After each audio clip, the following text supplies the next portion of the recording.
இல்லை, என் கர்ம கடன் கழிக்கிறதுக்கு அவங்க வந்திருக்காங்க. அப்போ அவங்களுக்கு நான் நன்றி உணர்வு வாழ்றதா என்னுடைய மனிதன். அப்படி நம்ம நினைக்க முடியுதுங்களா? நம்மளுடைய கடனை கழிக்கிறதுக்கு தான் அவங்களாம் நம்மகிட்ட வர்றாங்க அப்படின்னு நினைக்க முடியுதுங்களா?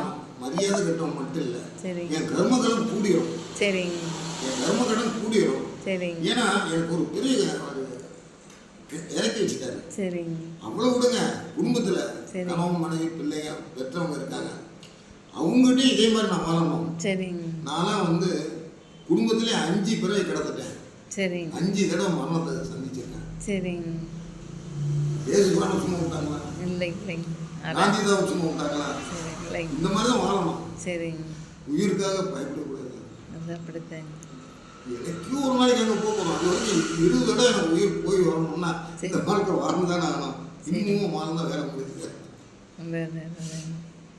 ஏதோ தப்பா போயிடுச்சு, நான் மன்னிச்சிருக்கேன். இல்லைங்க, அதை கட் பண்ணிட்டேங்க. நீங்கள் அப்படியே சொன்னீங்க. பரீட்சை எழுதும்போது 3 மணி நேரம் பரீட்சை எழுதணும். பரீட்சை எழுதும்போது ஒரு தடவை அப்படியே முதல்ல வந்து கொஸ்டின் பேப்பர் பார்த்த உடனே எது ஈஸியாக இருக்குன்னு நான் டிக் பண்ணிகிட்டே இருப்போம். சில சம்மந்தமாக இருக்க டிக் பண்ணலாம், ஒன்றும் தெரியாத இருக்கும், முட்டை போட்டுக்கிட்டே வருவேன். சரி.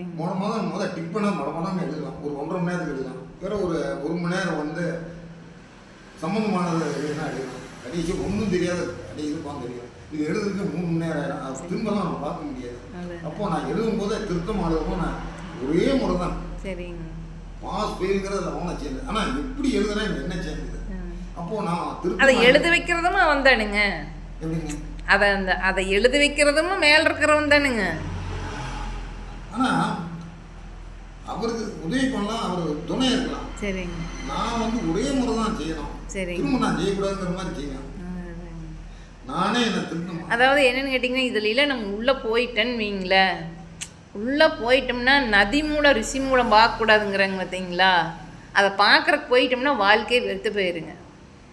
நதி மூலம் ரிஷி மூலம் பார்க்க போன்னு சொல்கிறேன்னு வைங்களேன்,